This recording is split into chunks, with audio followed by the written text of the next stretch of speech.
Geek out! LaserDicks, you sexy motherfuckers. Yeah. Hey everyone, welcome to another episode of LaserDicks. I'm Chris.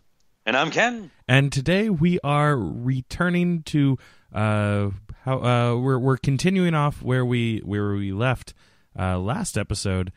Ken, you had quite the big haul at Record Tape Exchange. So please continue. Yeah, no, I definitely did. No, like I think what was it, $70 I spent? I spent a good chunk of money. And I do want to apologize for the quality of my voice because behind the scenes action, we ran short on time this week.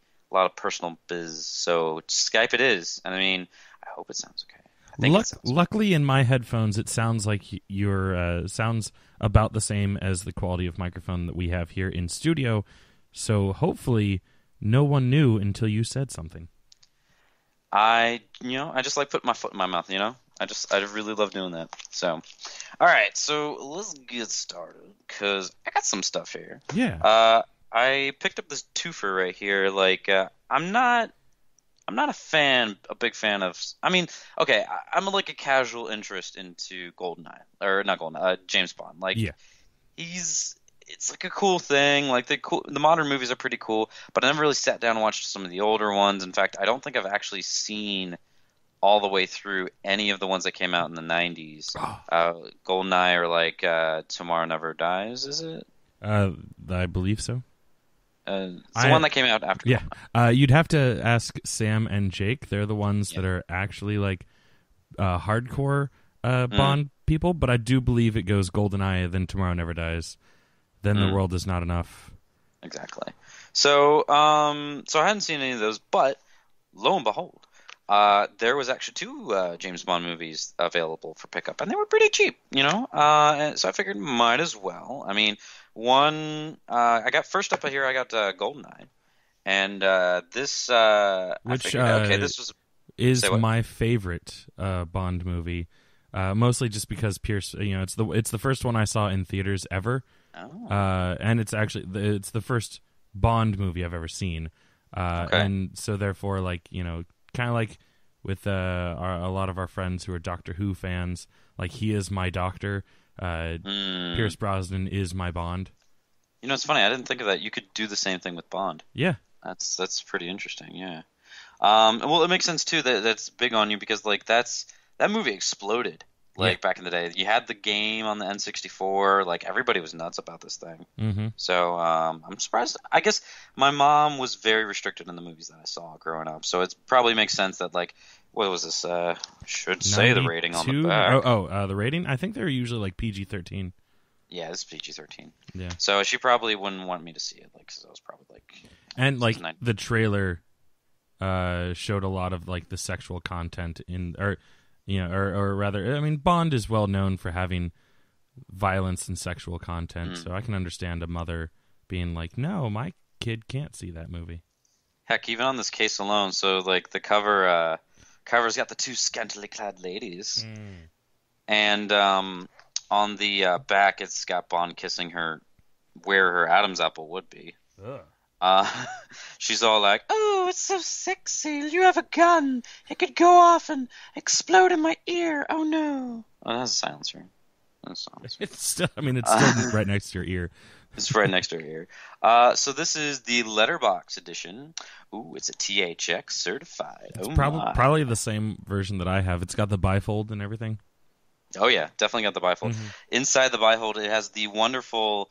It's an older gentleman, has a lot of toys and gadgets. Q. Okay. He's the guy that makes all the toys and gadgets for Bond. Okay, I guess I'm confused about the characters because, like, okay, Q. I remember Q being a woman in the ones that I've seen. The woman you're thinking of is M, played by Dame Judi Dench.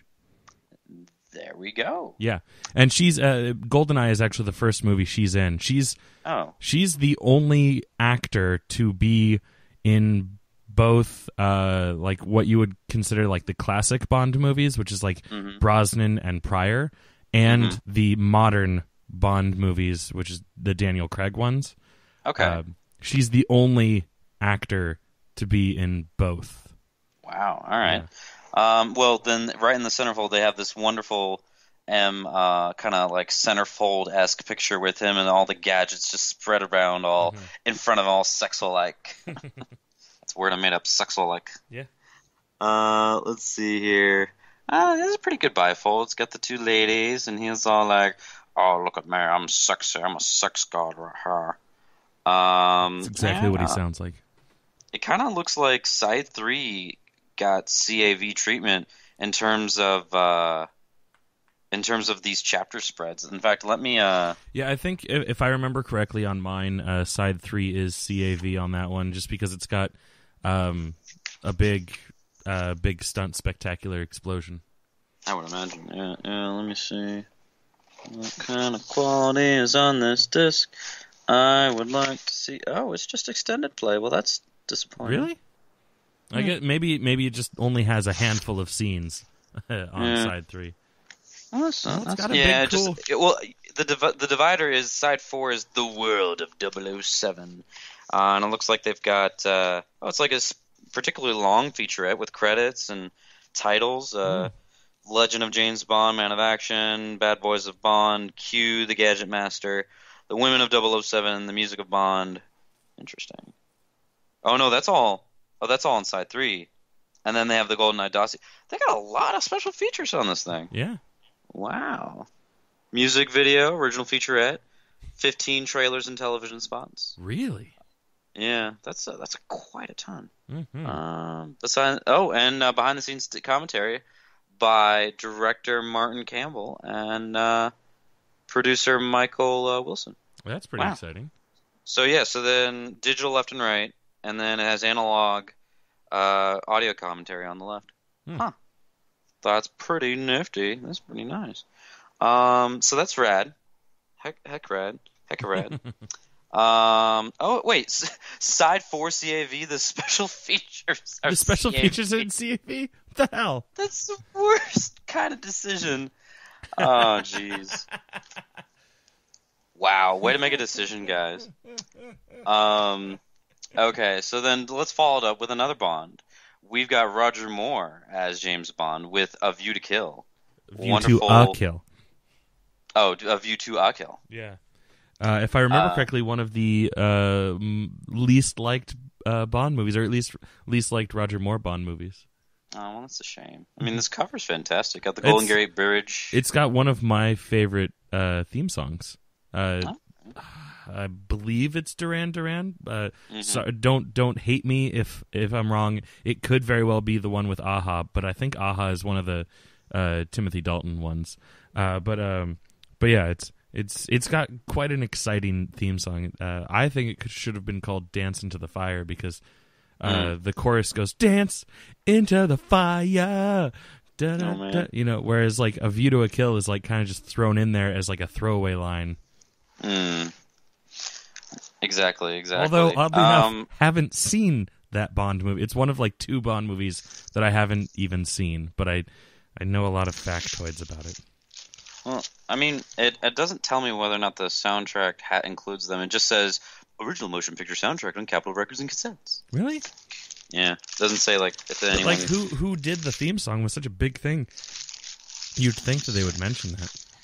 Well, maybe it says in the blurb, I just didn't want to... Yeah, no, don't waste the time of the show reading the blurb. Yeah, although it does say I do have a Dead Side disc, so it'd be interesting to. It is Duran Duran. I looked it up.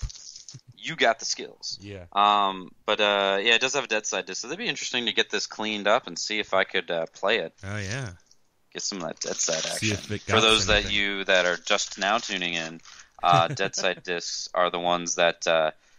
People reused, and it doesn't have any content. They made it with a special coating, so you couldn't actually play it. But if you treat the coating and take it off, you might see what they recycled the disc from. So we had an episode a while ago where Ken actually had a disc where the Dead Side disc had been revealed or treated, and found out that it had some random Sherlock Holmes movie that we think we know which Sherlock Holmes movie it is. We think, and I think I got that. You know what? I should have just looked at like 2 inches to the left. It says Duran Duran in a square. Title song performed by Duran Duran. And then also, for some reason, they also squared off Christopher Walken. So I guess he was the big deal. I believe he's the bad guy. I mean, I would watch a movie with Christopher Walken as a villain. I know. Now that you have that, I think I might finally get around to watching it. Exactly. Borrow the LaserDisc from you, or have you over, or have me over to you. You know what? We can just have a grand old time. Just 2 guys watching movies. We're just 2 guys having a good time. Good old boys. All right. That's I'm going fine to if you don't follow know this this up with a lovely Last Temptation of... I wouldn't call this lovely, but I hear it was a good movie. The Last Temptation of Christ. I hear it's really well made, but I've never seen it. Exactly. Well, it's a Martin Scorsese. Mm-hmm. A director-approved special edition. Ooh. And it's Criterion. Unlike my director's cut of Blade Runner, which was not director's approved. Kind of... You know, I'm gonna rip off the plastic on this thing. It's already open a little bit, and it's a bifold, so I would like to see what the bifold is. Thank you.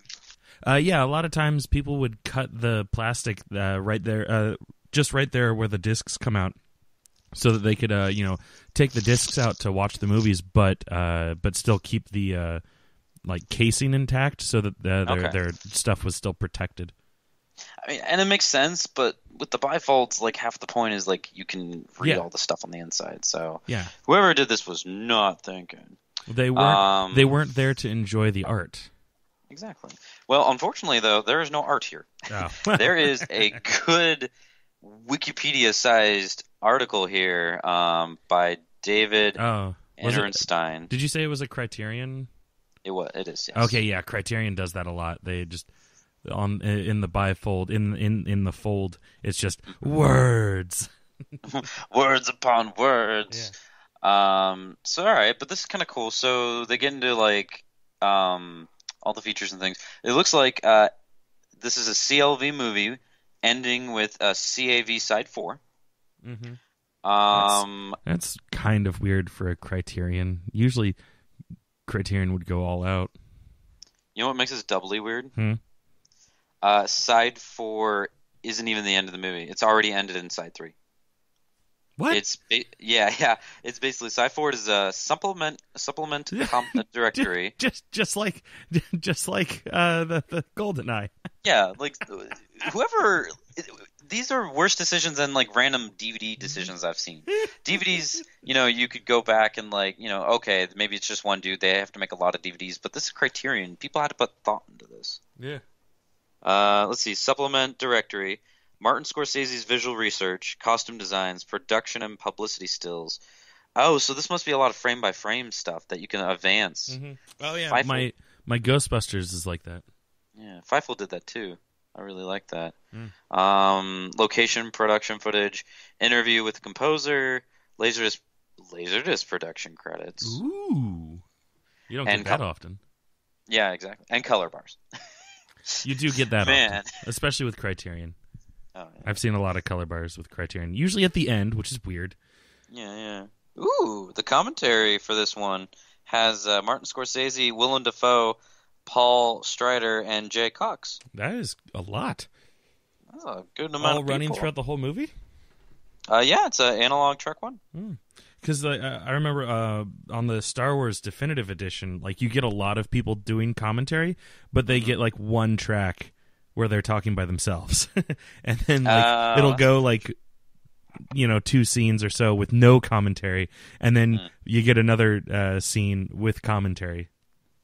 I think though with Star Wars, they probably could get away with that just because of like the amount of people involved. Yeah, it was usually like, oh, this is a costuming person who is talking about costuming, and it just so happens to work really well on this scene. I didn't listen to all of them, but I feel like half the time, like it felt like they weren't even watching the scene. Exactly. They're just talking. You know what's wild though is that the commentaries for, I know this is off topic, but the commentaries for Invader Zim, like they were so haphazardly put together that like I think they did chunks of like 5 of them at a time, and at one point they pulled 2 random dudes off the street because they didn't have enough people. Oh, really? They just were like, let's go. Because I guess for some of them they had the director. What's his Jonan name? Vasquez. Yeah, they had Jonan Vasquez, and then some of them they didn't, and some of them they had the voice actors, and some of them they had production dudes, and it's worth a watch for how wild and off topic they get. I've watched a couple of them with commentary, and right now all I can remember is in the first episode they start talking, and like one of the guys is just going around introducing everyone, and they're being very professional, being very polite and stuff like that, and then the guy accidentally says, "Who voiced Gib?" "Shit, I mean Dib." And then just like I don't think he actually said shit, but like but then it just devolves into like chaos, and they're like, "Oh, we tried so hard." Oh my god, that's funny. I mean, that's par for the course. That's exactly what they wanted to do. All right, next movie. Well, or unless there's more to. Apparently, this disc would not have been possible without the generous support and participation of Martin Scorsese. Oh, that's nice. Believable. Yeah. Oh, and apparently Pontius Pilate is David Bowie. I have to see this movie now. Yes. Oh, man. New widescreen digital transfer approved by the filmmakers. Okay, so he was like, yo, if we're going to do a Laserdisc, we got to do it right. Oh, man. Yeah, I'm kind of all about... I'm about checking this out. This seems like it'd be cool. I've been meaning to check it out. I just never have. Yeah. I mean, I'm not chomping at the bit to watch a Jesus Christ movie. I saw The Passion of the Christ. I'm good for like a millennia until the next coming. How about that? Yeah, there you go. All right. Okay, so now we've got kind of like a potpourri, because some of the I didn't seek out these movies, but like they seemed kind of fun. You never seek out a Laserdisc; they seek you out. Exactly. I am the chosen one. They just come to me. So we've got here a computer animation odyssey, The Gate to the Mind's Eye, and I'm fairly certain that this is just along lines of like back in the day they would just do these 3D animation or 2D animation, just shorts, just to say they could like look where technology's going, and they just popped random collections of these on Laserdisc just as a way to like kind of take them all together. Kind of similar to those discs we were talking about a couple episodes ago. They were just basically seemed like demo discs. Yeah, no, they definitely were. They were just there to like show you cool stuff. And with this particular one, it looks like they were proud of the music accompanying it, because the music is done by Thomas Dolby. Ooh. Yeah, and it's available for cassette and compact disc from Giant Record. Nice. But yeah, it seems like they've got about nine shorts here. Let's see. The year is 2075. Alloy is faced with a vision of doom. There's only one way to reverse the madness: collapse the universe into itself and begin again. Oh man, this is kind of cool. Kind of like apocalypse kind of thing. And let's see, full length video album in computer animation artistry and technology with an original score by renowned composer Thomas Dolby. Prepare yourself for an unparalleled cyber-tech fantasy. I do love me some cyber-tech fantasies. Like it's right up there with like the cyber criminal artist stuff that they'd use for like computer training and warning footage. They get these like red blob silhouette of a man with like a headset of doom and like a scouter from a DBZ on him. Like they get some wild stuff. So that's pretty cool. Yeah, kind of like fun little things there. So I thought that'd be neat. Is this in CAV? It's a single disc. It's only 50 minutes. I mean, they could make it in CAV if they really, really wanted to. Standard play. Wow, nice. That might be worth a watch. But I thought it was cool. It's always nice to get these collections to see like where technology was by the time they were producing it. So heads up. Yeah. Getting a blast from the past here. We got ourselves the Dungeon Master. Ooh. And if you all don't know what this movie is, I don't blame you. It based on the synopsis. Like, this is pretty much just Dungeons and Dragons version of The Last Starfighter. And those of you that don't know, The Last Starfighter was the like rippiest, offiest version of like Star Wars that you could get. Just, I'll paint it for you. It's the 80s. You have this really cool, really suave average dude that's really good at computer games, just so happens to get the high score, and because of that is sought out to be the last starfighter, the last line of defense to defend like this space race and space. It was a very silly movie. I had it on VHS. You watch a lot of things when you're a kid, whether they're good or not. You just watch them. I've seen it. I enjoyed it. For what? Yeah, I mean, it's enjoyable, but you wouldn't write home about it, right? I mean, it was nothing spectacular, but it was quite. It was fun. It was fun. I mean, it was made at a time where like they did all the crazy kind of CG effects and stuff. Yeah, I mean, this is more or less the same thing. Like, this dude is what do they say? He's an ace troublemaker for a large computer company. A secret to success is the uncanny ability to communicate with a technologically advanced computer. Through the computer, a warlord learns about his abilities and forces him to play Dungeons and Dragons. Except it's not really Dungeons and Dragons. It's a highly bizarre Dungeons and Dragons-like game. Wow. Oh, but he captures his girlfriend, and now he has to confront zombies and such. Like, this just sounds like a wild ride. Mm-hmm. Let's see. It stars Richard Mould from The Sorcerer and the Stone and Night Court. Interesting. So he must be the villain, because Jeffrey Bryan stars as the hero. Oh, man. He is the overlord of strange beasts and stolen souls. I don't know. The front poster's got this crazy like 80s kind of, airbrushed painted wizard fighting our hero with like a scouter on and a crazy cufflinks, and looks like your standard 80s hero. So it looked the cover looked rad, and I think that's really the only reason I picked this up. Sometimes that's the only thing you need. Back in the days of Blockbuster, that's all I needed. I mean, that's what you had to do to get picked up.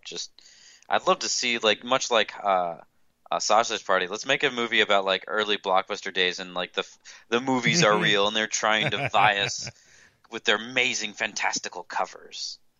Oh man, 83, 80 minutes. Probably I think it's just extended. Yeah, it's just extended play. So that was pretty cool. And we got one more here. Ooh. The final installment.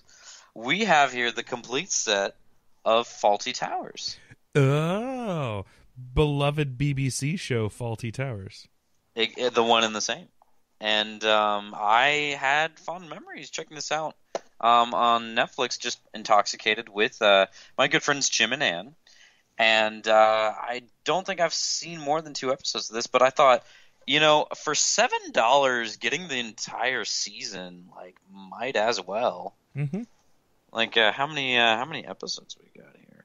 13. I mean, might as well pick up 13 episodes. I mean, that's and fortunately or unfortunately, that's how British BBC people or BBC shows tend to work. They do them short and sweet. Yeah. And not very many. I think a good show Simon Pegg starred in, Spaced, only had 2 seasons? Yeah. 2 seasons, and even then there were short seasons too. Maybe about 13 episodes each, but if that. I mean, if that. But they're still jam-packed. I'm not sure how long each episode was, but in total we have 368 minutes of content. But that includes behind the scenes. I think Fawlty Towers was a half-hour show. Okay, yeah. Still though, like it's a decent show. Like, it's very, very funny, very well written. That's what I remember of it. Let's see what else we got here. Welcome to Fawlty Towers, bizarre BBC comedy series starring Monty Python veteran John Cleese. Let's see, boxed in 12 glorious, zany, timeless wacko episodes. So check yourself in for some ferociously funny British buffoonery As Basil and his staff cater to your every comedic whim in Faulty Towers. Well, then what's the 13th here? It's kind of... Oh, okay. Beginning of side 1 apparently is its own chapter for whatever reason there. But we do have some behind the scenes, which is rather nice. Talk about the production and getting this thing on television. Talking about like a new program because they sought out Cleese specifically to do a new program after Monty Python. Let's see, they did 6 episodes in 75, and then they waited till 79 to do another 6. Yeah, wow, that's also a BBC thing. Wow, I think like maybe people would have forgotten about it, but I guess not. Wow, but I'm excited. I mean, this is kind of nice. Came out when did this? 84 is when they printed this thing. So wow, yeah, this is kind of cool. Oh no, guess not. 1993, CBS Fox. Wow, guess it must have taken a bit to get the rights. But yeah, no, I'm excited. I mean, I had fond memories of the show, and it'd be nice to see like the behind the scenes stuff. But it's nice to have them all in one because this is it. You know, this is two seasons, if you will. You know. Yeah. 6 and 6 episodes. Wow. I mean, it's wild to think about like the differences in our production and like humor with even though we're so close in terms of in terms of I guess development and developmental, like we're still very different when it comes to entertainment. Yeah. Yeah, I'm not gonna fault them for that because they got us Doctor Who, and oh boy, do love me some David Tennant. Gonna get him as Scrooge McDuck here soon, and I am all about that. I'm like that man. He's coming to AwesomeCon, viewers or listeners. So if you're in the DC area, you should look up that guy. You might see us in line. Yeah. I don't have a LaserDisc of him on it, but I'll still sit in line and meet the guy. I might do a fancy photo. Ooh. Yeah. So that's my stack for this time. I've got some other stuff that I've been purchasing, but we're gonna save that. Give you a little teaser. Tim Curry's involved, and he's a rad individual. We'll get to talk about him in a wonderful little show he starred in. Yeah. I don't know if he looks fondly back on it, but I'm sure he does. He seems like the kind of guy that likes everything that he's done. I think I read somewhere that he wasn't a super big fan, but like he went and did that one thing. So I think he may have changed his tune. But we'll do that. But I figured might as well plug awkward segue. Power Rangers. By the time you hear this is airing in theaters, and as I have 3 Power Rangers discs, might as well plug it because I mean I went and saw that on Wednesday, just yesterday. Oh man, I just dated. I put my foot in my mouth all the time. But I saw it and I liked it. You know, people made me a little worried because they were like, you know, it starts out a little slow, but I mean those kids are great kids. They got great chemistry. They carry the movie, and that's at the end of the day what you want. You know, that's what made the original. It's just like the personalities that they had. You know, they were just cool guys. I mean, sure, there's action. You know, there was action in the original. There's action here, but you know, I really felt like these kids carried the movie, and I really enjoyed the hell out of it. Well, good to hear. You know what? You'll see it with me, and it'll be great. Yeah, it'll be great, and we'll get a full review some other time. But I enjoyed it. Yeah. Well, then in that case, this has been another exciting episode of LaserDicks. I'm Chris. And I'm Ken. So exciting. So exciting. Ba-da-ba-ba-da-ba. LaserDicks. LaserDicks. This has been another Geek Out production. If you enjoyed what you heard, hey, you know, we've got a special episode every Friday. Of course, there's the usual catching up show every Wednesday. And you get book club episodes just about every Tuesday these days. Thanks for listening.